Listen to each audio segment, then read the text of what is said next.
वीतराग विज्ञान नमुताहि जाते भये अरहंतादि महान।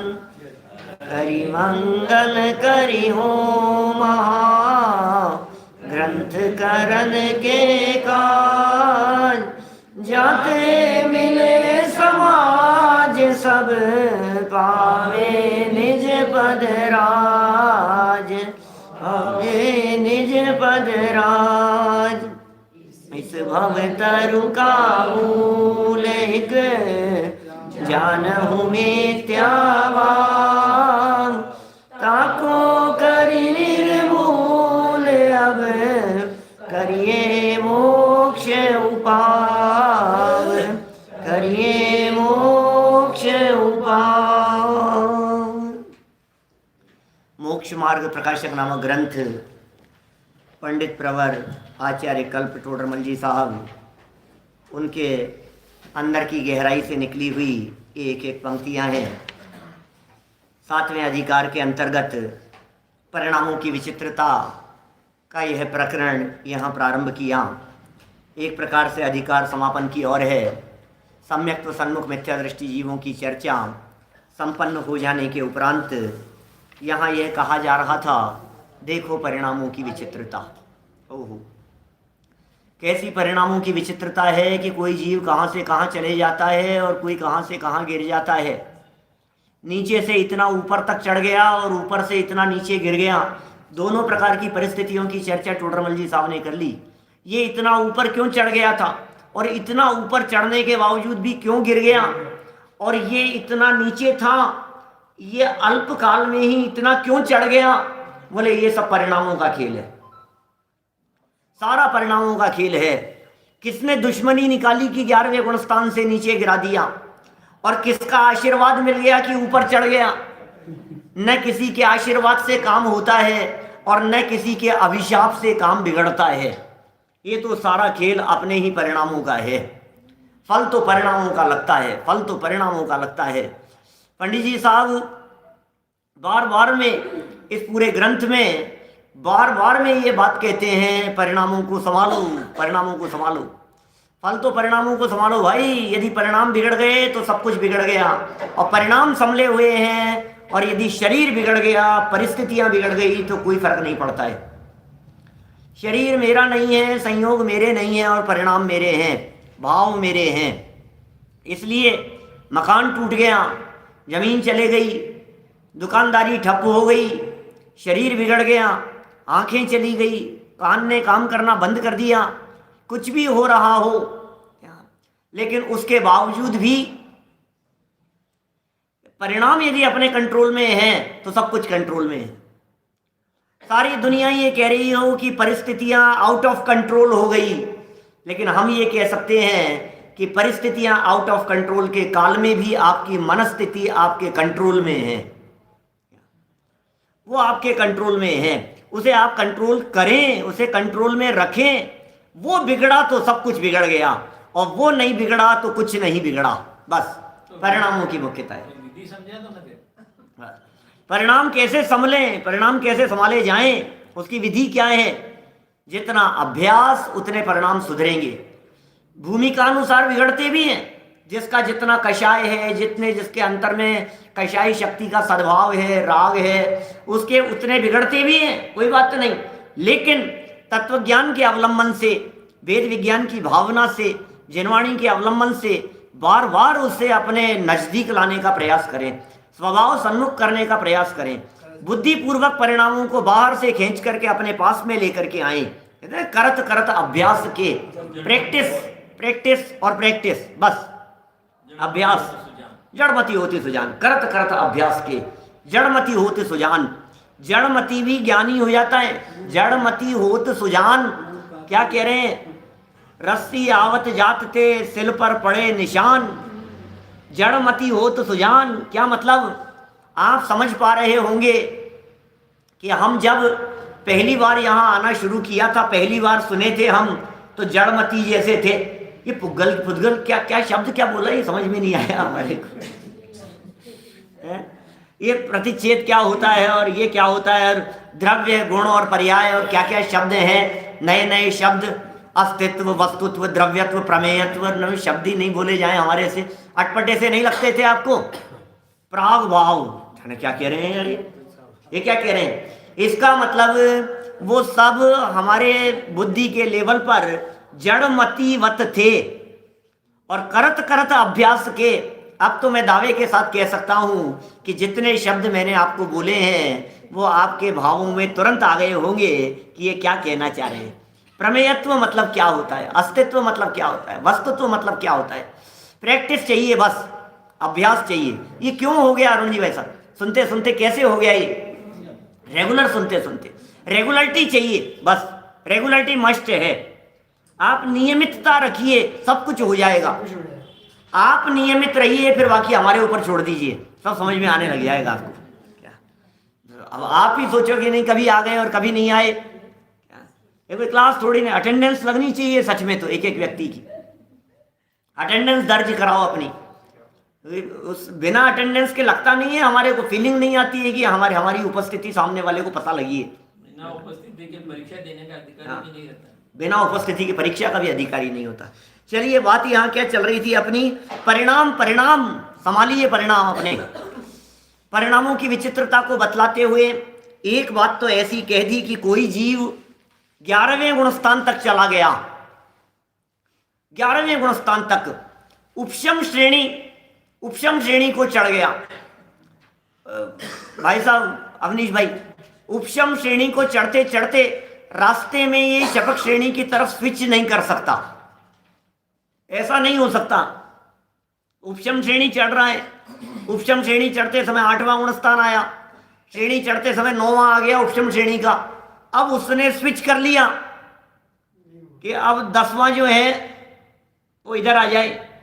बिल्कुल ठीक उसी प्रकार की पोजीशन है जिस प्रकार ग्रेजुएशन करते समय आपने एक बार जो लाइन चुन ली है और जिस दिशा में आगे बढ़ गए हैं, फिर आप चाहें कि यहाँ से मैं स्विच कर लूँ, तो भाई साहब आपने यदि साइंस मैथमेटिक्स यदि ली है क्या, तो आप बायोलॉजी के अंदर स्विच नहीं कर सकते हो 2 साल वो पढ़ने के बाद, क्योंकि वो आपको वो पढ़ा ही नहीं है आपने। आपको कैसे एडमिशन मिलेगा वहाँ? आपने जिस सब्जेक्ट में 12th की है, आपको फर्स्ट ईयर में एडमिशन उसी सब्जेक्ट में मिलेगा। माने कितना कठिन है। इसी तरह से जो दबाता हुआ चल रहा है वो दबाता हुआ ही आगे बढ़ेगा, जो कर्मों को नष्ट करता हुआ चल रहा है वो नष्ट करता हुआ ही चलेगा। ऐसा नहीं हो सकता है कि डोसे के लिए घोल तैयार हो गया हो और आप क्या कहो चूरमा बन जाए। नहीं, स्विच कर लो साहब इसको, बीच में कैसे हो? ये तो तैयार हो गया सारा काम, सारी रसोई, सारा मटेरियल सब तैयार हो गया है। आप सोचो बाटी बन जाए, कैसे बन जाएगी? नहीं, इसी की बना लो। अरे कैसे बनेगी उस घोल की बाटी? एक दिन नीचे डोसे रखवाने पड़ेंगे साहब। क्या मतलब आप लोगों के चेहरे खिल जाते हैं इसलिए मैं डोसा बोल देता हूँ, बाकी मुझे थोड़ी ना शौक है कुछ। हमारे कहाँ से कहाँ, मतलब एक रास्ता है भाई साहब। ऐसा नहीं आप हाईवे आपने पकड़ लिया, दिल्ली रोड पकड़ लिया आपने एक बार और उस हाईवे पर आगे बढ़ गए और आप ये सोचो कि स्विच कर लें, हम इसको इधर चले जाएंगे, तो कैसे होगा वो? आप जिस फ्लाइट में बैठ गए हो उसी जगह पर जाकर के उतरेंगे आप। ऐसा नहीं होता है कि आपने मुंबई की फ्लाइट पकड़ ली और आप कलकत्ता पहुंच गए, आपने ट्रेन पकड़ ली मुंबई की और आप पहुंच गए कहीं दूसरी जगह। कलकत्ता की फ्लाइट पकड़ी है तो मुंबई पहुंच गए, मुंबई की ट्रेन पकड़ी है तो कलकत्ता पहुंच। ऐसा नहीं होता है। आप जिस ट्रेन में बैठे हैं स्टार्टिंग पॉइंट, अरे साहब ट्रेन चलते चलते, मैं आपको एक बात और कहता हूं मार्मिक, ट्रेन चलते चलते एक ही स्टेशन से एक ट्रेन जा रही है दिल्ली की तरफ, एक ट्रेन जा रही है मुंबई की तरफ, ठीक है ना? स्टेशन वही है, दिल्ली जाने वाले भी उसी स्टेशन से बैठते हैं, मुंबई कलकत्ता जाने भी वाले भी उसी स्टेशन से बैठते हैं। लेकिन और जहाँ से वो पटरी बढ़ रही है आगे दिल्ली जाने के लिए और कलकत्ता जाने के लिए जो टर्न हुआ है जिस जगह पर, वहाँ वो टर्न सिर्फ और सिर्फ 1 इंच का होगा। वो जो पटरियों में जहाँ फर्क आया ना, जहाँ मोड़ आया है, क्या अरे यार क्या फर्क पड़ गया, 1 इंच का ही तो फर्क है। सुन, ये अभी का 1 इंच का फर्क, ये तो सुबह पता लगेगा जब कहाँ उतरेगा। अभी तो आपको लग रहा है इतना सही तो है, इतना सही तो है।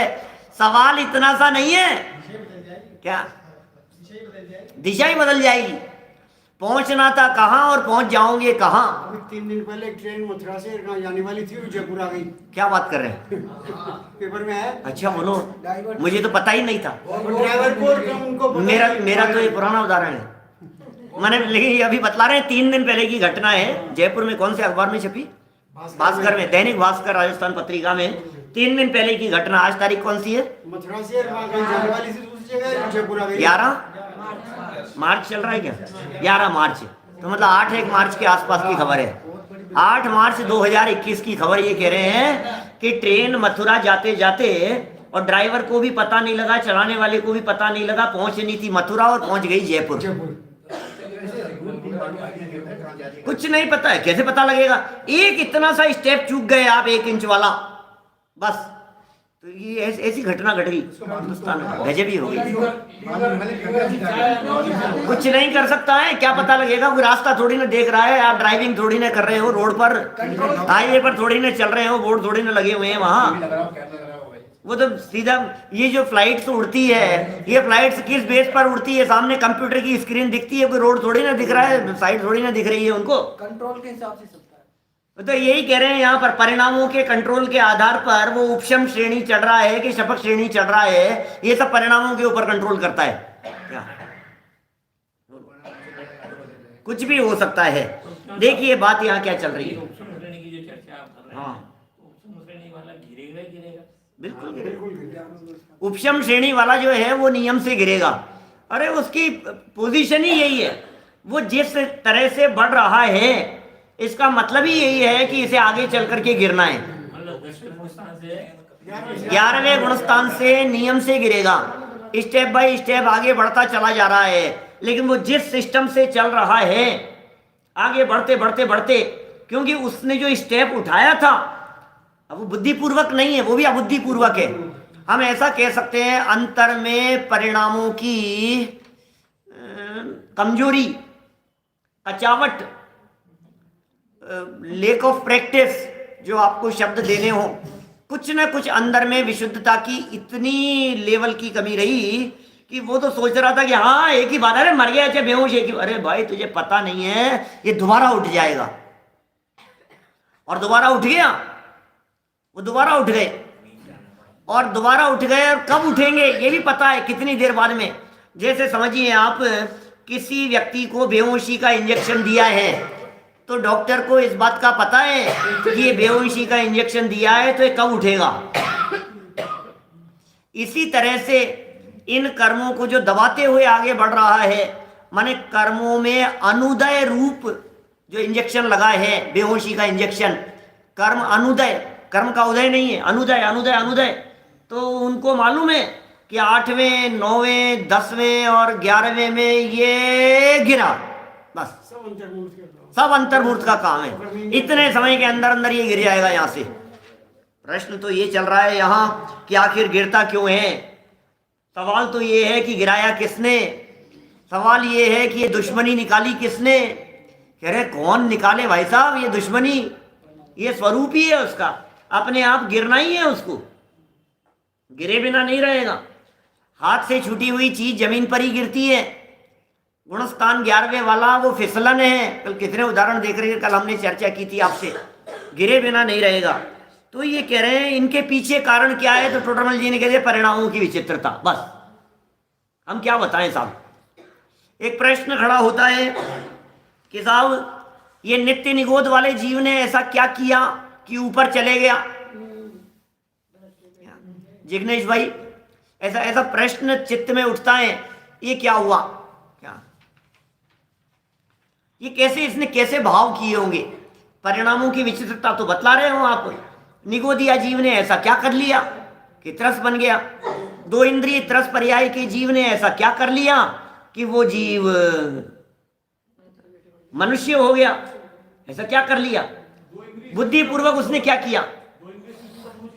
बिल्कुल हुए ही है ना भरत चक्रवर्ती के 900 हुए। हाँ, ये बुद्धिपूर्वक है, बुद्धिपूर्वक स्पष्ट करो, बुद्धिपूर्वक। माने ऐसा लगता है हमारे को कि साहब ये जो बुद्धि पूर्वक उसने किया क्या, न पढ़ाई करी, न शास्त्र स्वाध्याय किया, न कुछ उसका परिणाम संभलते हुए दिखाई दे रहे हैं। हमें तो ऐसा लग रहा है कुछ भी नहीं किया।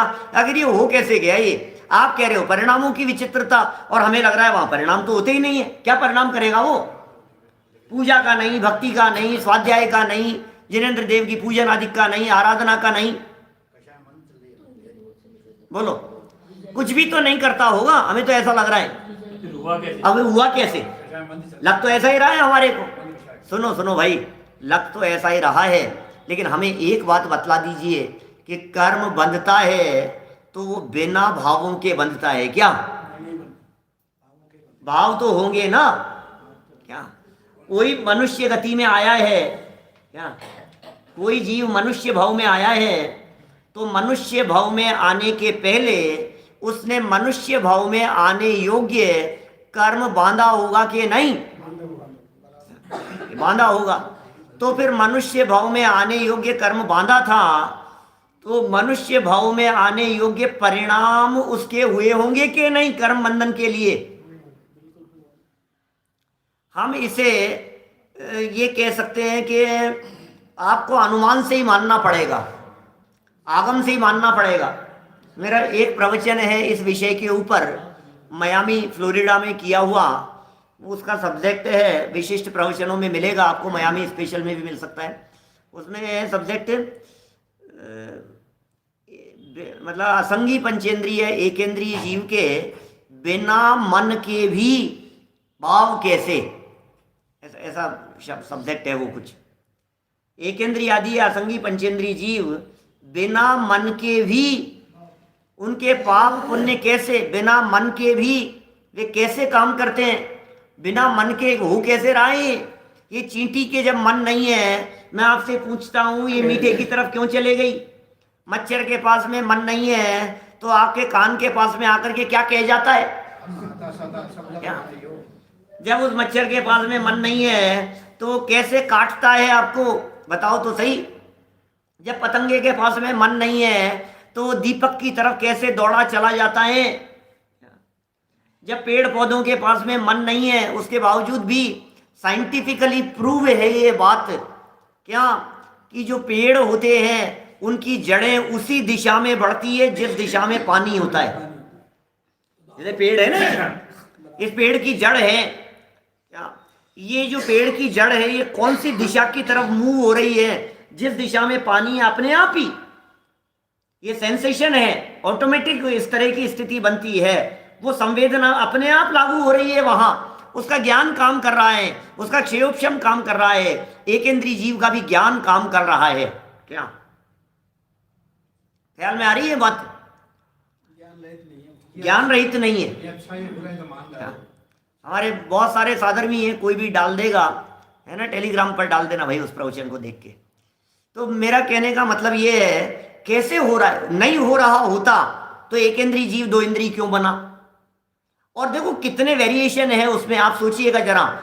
एक दो इंद्रिय जीव मर करके तीन इंद्रिय हो गया, एक दो इंद्रिय जीव मर करके एक इंद्रिय हो गया, एक दो इंद्रिय जीव मर करके चार इंद्रिय हो गया, पंचेंद्रिय हो गया, मनुष्य हो गया। मनुष्य में भी साता असाता सारे कर्म बन रहे हैं उसके। मनुष्य में भी किसके घर में पैदा होगा? मनुष्य में भी भारत में पैदा होगा कि भारत के बाहर पैदा होगा? जैन कुल में पैदा होगा कि अजैन कुल में पैदा होगा? चक्रवर्ती जैसे सम्राट के घर में पैदा होगा, किसी सेठ के घर में पैदा होगा, या फुटपाथ पर पैदा होगा? ये वेरिएशन भी आखिर वो बांधेगा ना, बंधेंगे ना उसके। क्या कैसे है ये? क्या ख्याल में आ रही है बात? हाँ, यदि परिणाम नहीं होंगे, भाव नहीं मानेंगे, यदि अपन क्या भाव और परिणामों को यदि हम नहीं मानेंगे तो कर्म का बंधन नहीं होगा उनके, और कर्म का बंधन नहीं होगा तो उनके मुक्ति माननी पड़ेगी वहीं दो इंद्रिय से। एक भाव अलग चीज है और मन अलग चीज है। आपके जो भाव हो रहे हैं, जिसे यहाँ परिणाम कह करके पुकारा गया है, ये परिणाम चारित्र नामक गुण की पर्याय है। क्या ये जो परिणाम हो रहे हैं ना हमारे, ये चारित्र गुण की पर्याय है, ये जीव के होते हैं। और जो मन होता है वो मन सैनी पंचेंद्रिय जीव के होता है। तो मन तो सैनी पंचेंद्रिय के और परिणाम एकेंद्रिय के भी। अरे इतना ही नहीं, क्या इतना ही नहीं, वो जो एकेंद्रिय जीव है, वो एकेंद्रिय जीव के मन नहीं होते हुए भी अशुभ भी हो रहे हैं और शुभ भी हो रहे हैं। और गजब की बात बतलाऊं आपको, एक निगोदिया जीव यदि निगोद अवस्था में ही जन्म मरण कर रहा है तो हर निगोद अवस्था में नई निगोद पर्याय के लिए कर्म बांध रहा है।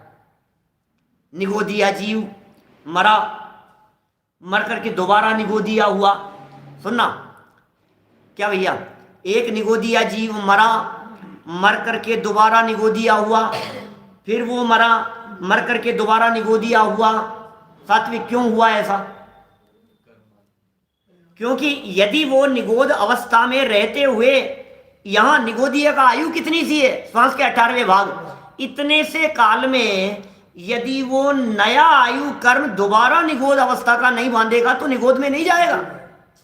तो उसने इतनी सी निगोद की इसी अवस्था में रह करके ये निगोद का कर्म बांध लिया, फिर इसने इस निगोद अवस्था में रह करके कर्म बांध रहा है वो नया निगोद का। वहां की आयु श्वास के 18वें भाग है तो वो अंतर्मूर्त है, तो वो जो उसकी स्थिति है एक सागर तक के कर्म बांध लेता है। ऐसी प्रक्रिया निरंतर। बोलो कितने कर्मों की स्थिति वाले कर्म बंध सकते हैं एक इंद्रिय जीव के? एक सागर तक के। दो इंद्रिय जीव 25 सागर तक के कर्म बांध सकता है, ऐसी स्थिति है। तीन इंद्रिय जीव 50 सागर तक के बांध सकता है। चार इंद्रिय जीव 100 सागर तक के बांध सकता है। असैनी पंचेंद्रिय जीव 1000 सागर तक की स्थिति वाले कर्म बांध सकता है। और सैनी पंचेंद्रिय जीव 70 कोड़ा कोड़ी सागर तक के कर्म बांध सकता है। ऐसा स्वरूप है। तो ये कितने इतने इतने सागर, तो ये पूरे बांध लिए? अरे नहीं, कितने करी। ज्ञानावर्णी कितना स्थिति वाला बन रहा है, दर्शनावर्णी कितना बन रहा है, मोहनी अंतराय वेदनी है, नाम गोत्र और आयु भी उसको उसी के अंदर बांधनी है और वही त्रिभाग के अंदर पड़ रही। उस निगोदिया जीव के भी त्रिभाग में आयु बंध रही है। गजब हो गया क्या? श्वास के 18वें भाग उसकी आयु है क्या? श्वास के 18वें भाग उसकी आयु है।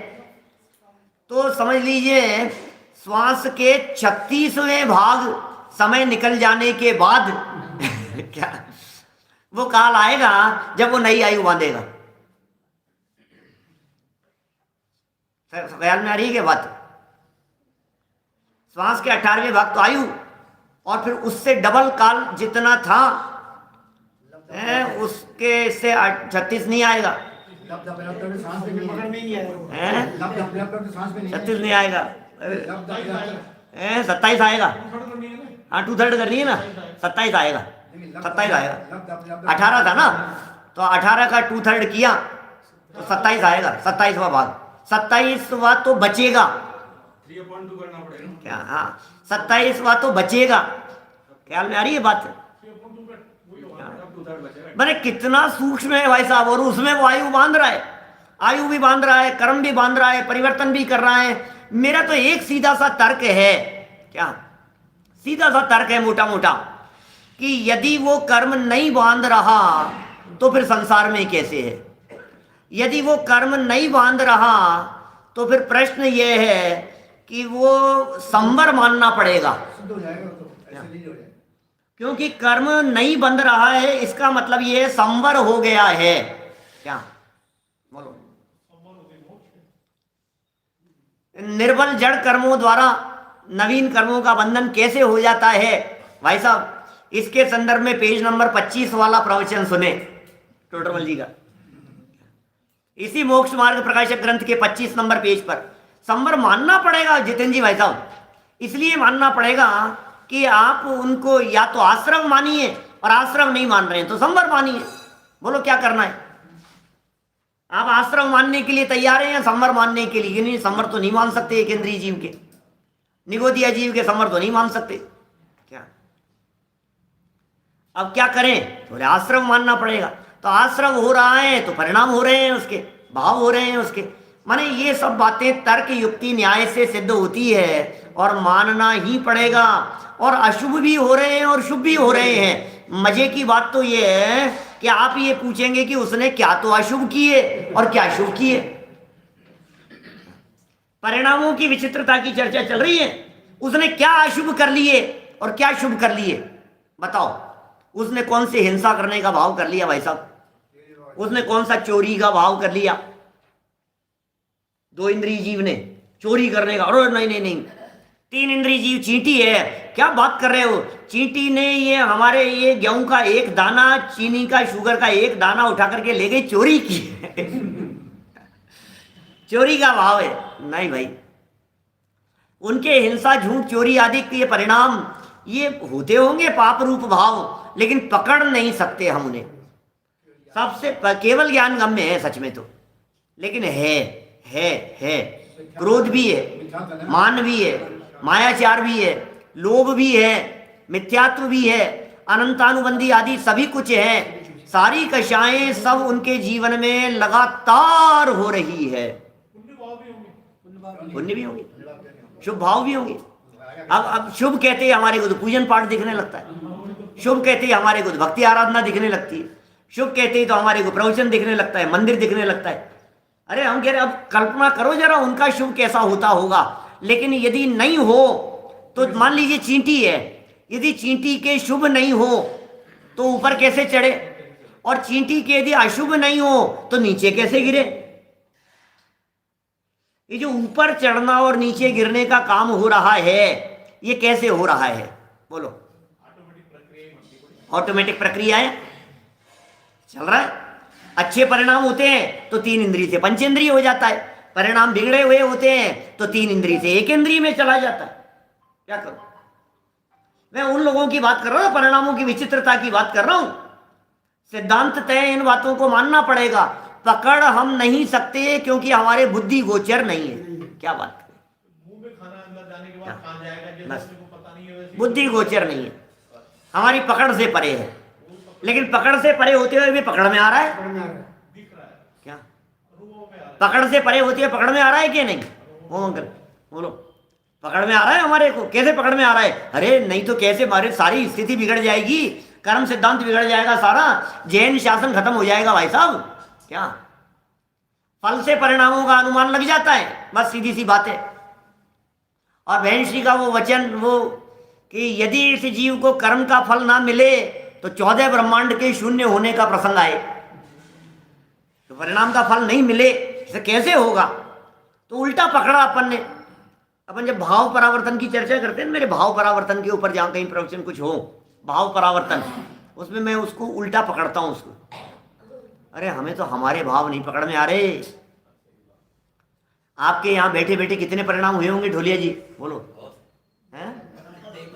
अभी बैठे बैठे कौन कौन से कर लिए परिणाम आपने बैठे बैठे? भगवान ही जानते हैं भाई, क्या करें, क्या बताएं, हम बता ही नहीं सकते। आप लोग आधे घंटे से बैठे हैं, सुन रहे हैं, अब आधे घंटे के अंदर कितने तरह के भाव। अच्छा दिन भर में, अच्छा कल किस किस तरह के भाव किए थे आप सोचो जरा। आपको लगेगा 2, 3, 4, 5 बजे से ज्यादा आएंगे ही नहीं। क्या आपको लगेगा पाप और पुण्य, मोटा मोटा तो दो ही दिखते हैं, एक तो पाप भाव और एक पुण्य भाव, मोटा मोटा तो दो ही दिख रहे हैं। ज्यादा हमने थोड़ा सा सूक्ष्मता में जाने की बात कही तो फिर आप कहोगे हाँ थोड़ा सा, और मतलब थोड़ा सा ज़्यादा खराब हो गया था, ज़्यादा ही तेज गुस्सा आ गया था, नहीं नहीं नहीं मैं तो कंट्रोल में था, नहीं ऐसा हो गया था, थोड़ा सा मेरे कमाने का भाव आ गया। आप कितने तरह के भाव बनाओगे आप, कमाने का भाव, खाने का भाव, और नहाने धोने का भाव, और जाने आने का भाव, मंदिर आने का भाव, और कितने 24 घंटे में 24 नहीं गिना सकते आप, बोलो करते ज्यादा है, गिना नहीं सकते। 24 घंटे में 24 भाव नहीं गिना सकते। लेकिन वस्तु स्थिति है 1 सेकंड में असंख्यात तरह के वेरिएशन है।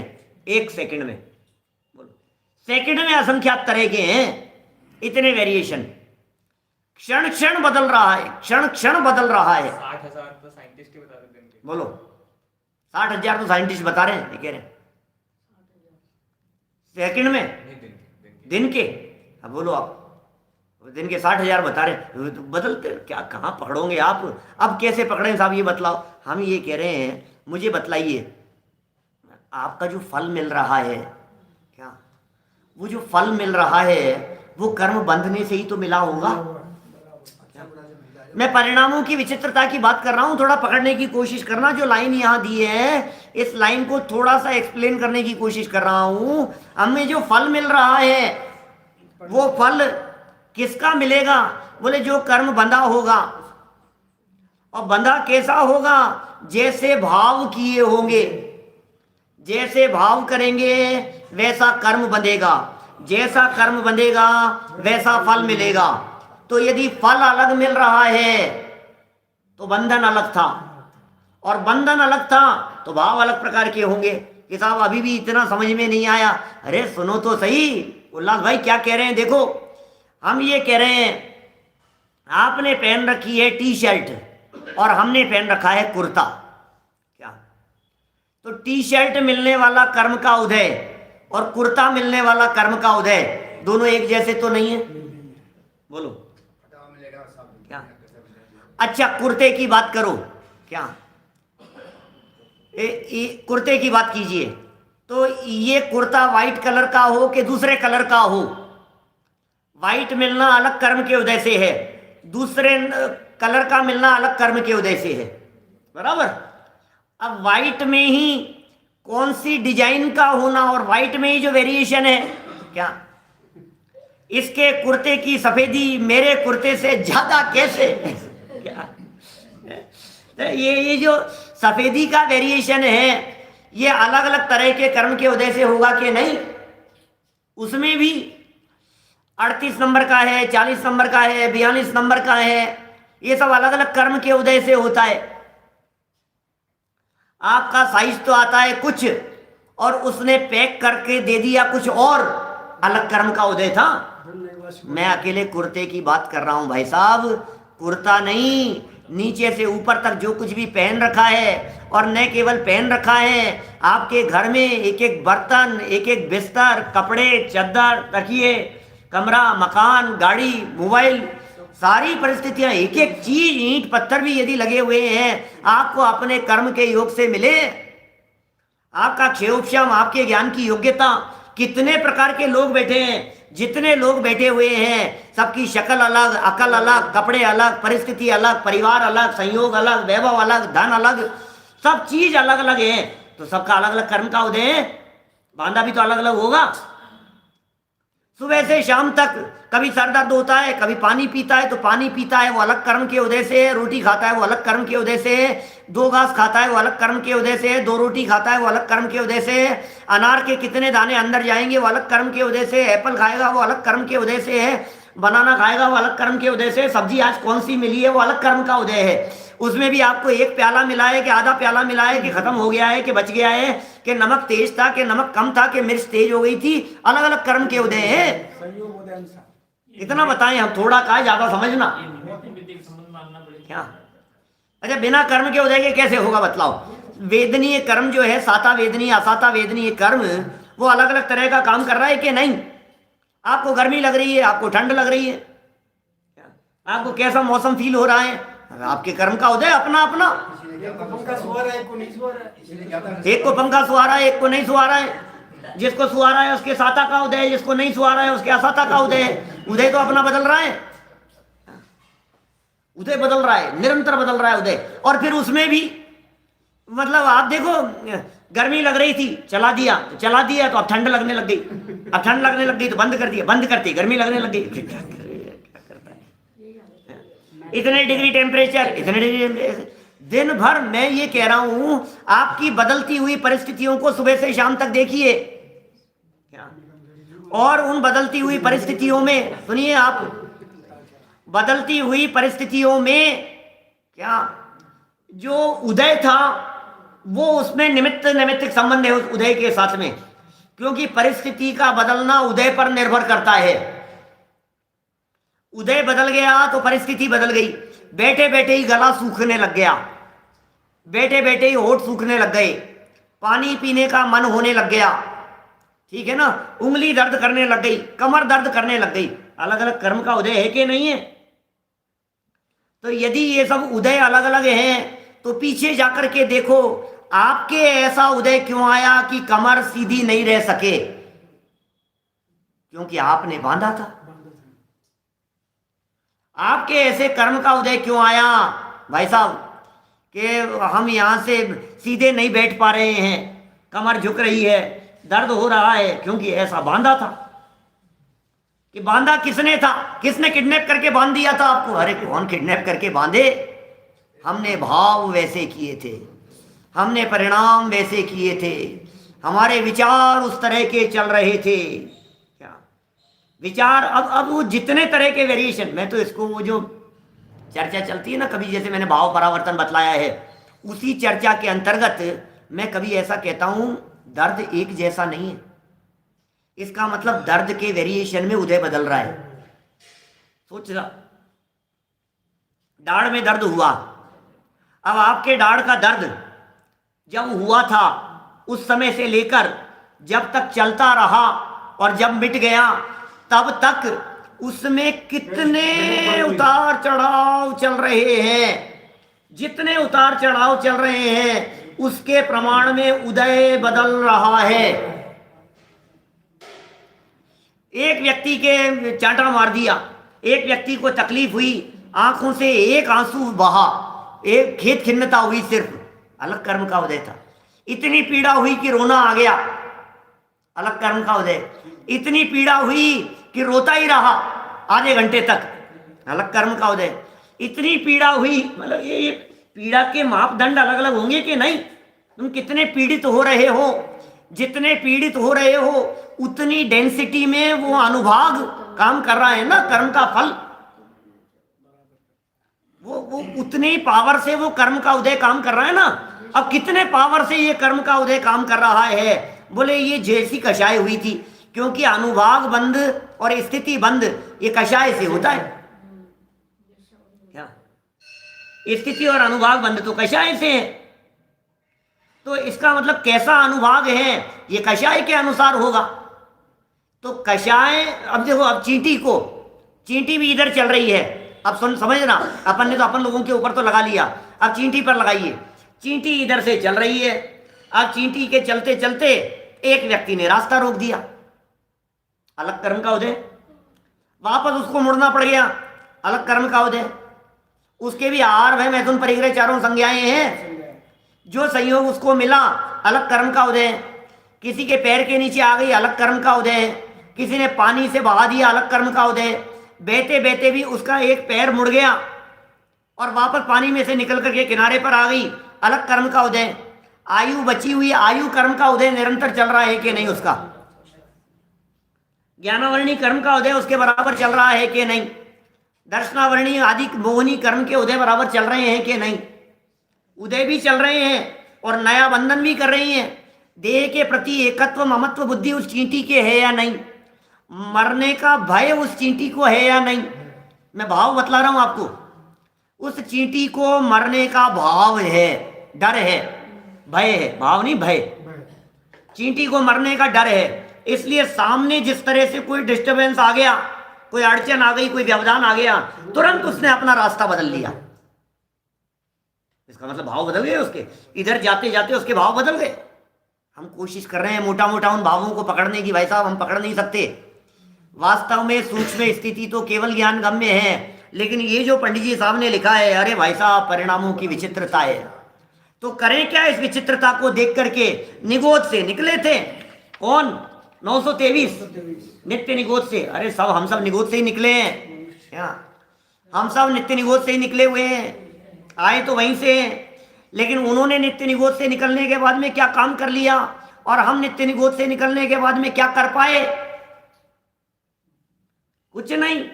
और फिर यदि कुछ नहीं कर पाए तो वहीं जाएंगे, और क्या है?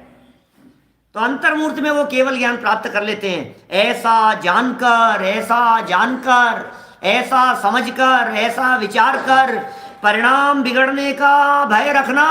डरो डरो जरा। क्या डरो भाई साहब? भाव कहाँ जा रहे हैं? विचार तो करो। डरना पड़ेगा आपको इन परिणामों से, बिगड़ते हुए परिणामों से डरना पड़ेगा। फल तो परिणामों का लगता है। दुनिया में मजिस्ट्रेट से सब डरते हैं, सजा से सब डरते हैं, पुलिस से सब डरते हैं, इनकम टैक्स वालों से सब डरते हैं क्या, लेकिन भाई अपने परिणामों से तो डरो क्या। भाई साहब आलोक जी, क्या करें, संभलना है और क्या करना है। क्रिया में हमारी चलती नहीं है, क्रियाएं सब सुधारना चाहते हैं, यहां तो भावों को सुधारने की चर्चा चल रही है। क्रिया तो अपने आप सुधरती है, वातावरण से, माहौल से दुनिया सुधारती है, अपने आप सुधर जाती है भाई साहब। क्रियाएं तो, वचन भी सुधर जाते हैं।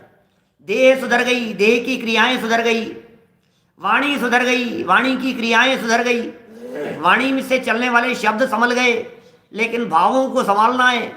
सोते हुए भी, मंदिर में बैठे हुए भी, प्रवचन सुनते हुए भी, अरे उपयोग दौड़ रहा है, इधर से उधर चला गया है, भैया बिगड़ने का भय रखना, बिगड़ने का भय रखना। और टोडरमल जी का आगे वाला वाक्य, सुधारने का उपाय करना। क्या करें, परिणाम बिगड़ने का भय रखना और सुधारने का उपाय करना। अरे साहब सुधारने का क्या उपाय करूं साहब, मैं तो बहुत सुधारना चाहता हूं, मैं तो बहुत सुधारना चाहता हूं, लेकिन करूं क्या, कि करे क्या। मंदिर आ रोजाना, जिनवाणी के समागम में रहे, माँ के सानिध्य में रहे, माँ के निर्देशन में चल। जिनवाणी माँ सिखा रही है कैसे चलना है। खान पान सुधारने की चेष्टा कर, खान पान सुधरता है, भाव सुधरते हैं। उपयोग इधर लगाने की कोशिश कर, उपयोग की एकाग्रता करने की कोशिश कर। ये सब होता नहीं है, कोशिश करेगा तो सब होगा। नोट गिनते समय कितनी एकाग्रता रहती है। नहीं साहब में तो मेरे एकाग्रता नहीं रहती, मेरी एकाग्रता नहीं रहती। अच्छा नहीं रहती, ये गड्डी है, जरा गिनना एक बार, बराबर गिन के बताता है। हम जब बात करते हैं जिनवाणी सुनने के लिए तो कहता है एकाग्रता नहीं रहती, एकाग्रता नहीं रहती साहब, मन चंचल है बहुत ज्यादा। अरे चंचल है कि रुचि नहीं है क्या। जब विषय समझ में आ रहा होता है तो मन लगता है, और जब विषय समझ में नहीं आ रहा होता है तो इधर से उधर हो जाता है। गाड़ी चलाते समय सावधानी हटी, और वहां कितना सावधानी से चलाता है। भरे ट्रैफिक में, भरे बाजार में इधर से उधर इतना सावधान होकर के चलता है, कितना सावधानी से चल रहा है, टक्कर नहीं हो जाए, टकरा नहीं जाए। भोजन कितना सावधानी से बनाते हो, गैस कितना सावधानी से जलाते हो, बिजली का कितना सावधानी से उपयोग करते हो।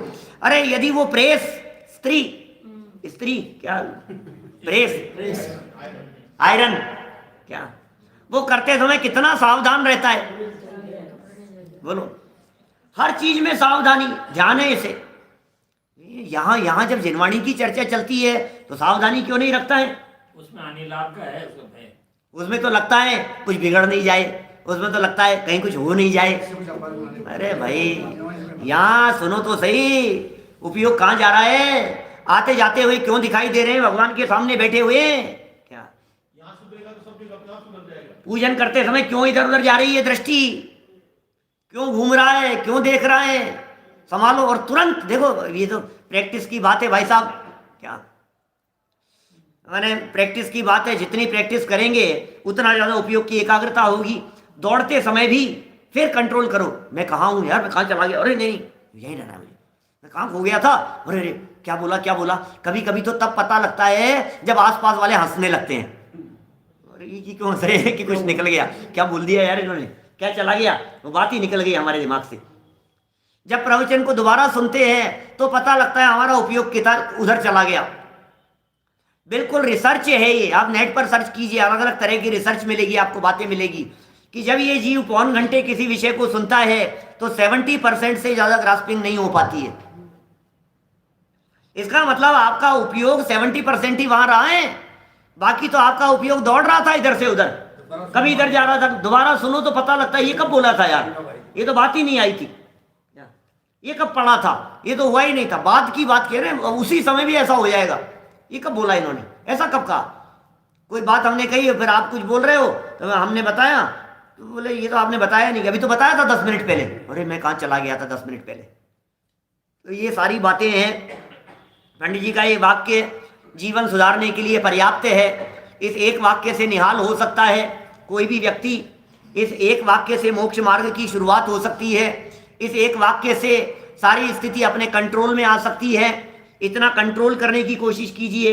ऐसा जानकर, बोले कैसा जानकर, बोले निगोदिया जीवों को जानकर। कैसा जानकर कि 11वें गुणस्थान वालों को जानकर। अरे निगोदिया और 11वें गुणस्थान वाले नहीं, निगोद से लेकर के मोक्ष तक का सफर और 11वें गुणस्थान से लेकर के वापस नीचे निगोद तक की परिस्थिति, डूब जाना।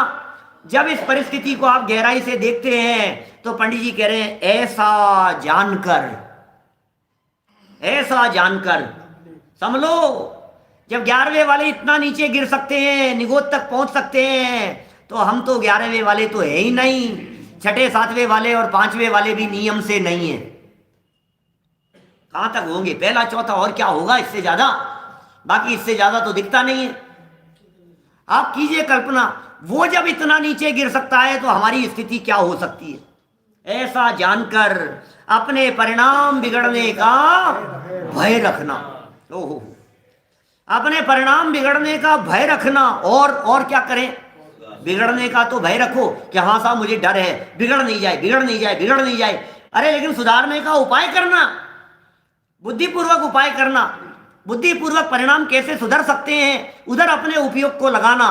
तो इस तरह से यदि हम अपने जीवन को सुधारने के लिए, अपने परिणामों को संभालने के लिए स्वयं ही प्रयत्न करेंगे, स्वयं ही पुरुषार्थ करेंगे, तो निश्चित तौर पर हमारा जीवन उज्जवल होगा, उत्कृष्ट होगा। हम सभी का जीवन निर्मल बने, पवित्र बने, उत्कृष्ट हो और बिगड़ते हुए परिणाम संभल कर, सुधरते हुए, क्योंकि सुधरते हैं स्वभाव के अवलंबन से, सुधरते हैं जिनवाणी के अवलंबन से, इन सब का स्वभाव सन्मुख अवलंबन होते हुए अल्पकाल में हम सबकी सिद्ध दशा हो। इसी मंगल भावना से बात को यहीं विराम देता हूं। मैं ज्ञानानंद स्वभावी हूँ, मैं ज्ञानानंद स्वभावी हूँ, मैं हूँ अपने में स्वयं पूर्ण, पर की मुझ में कुछ गंध नहीं। मैं हर्ष अरूपी अस्पर्शी, पर से कुछ भी संबंध नहीं।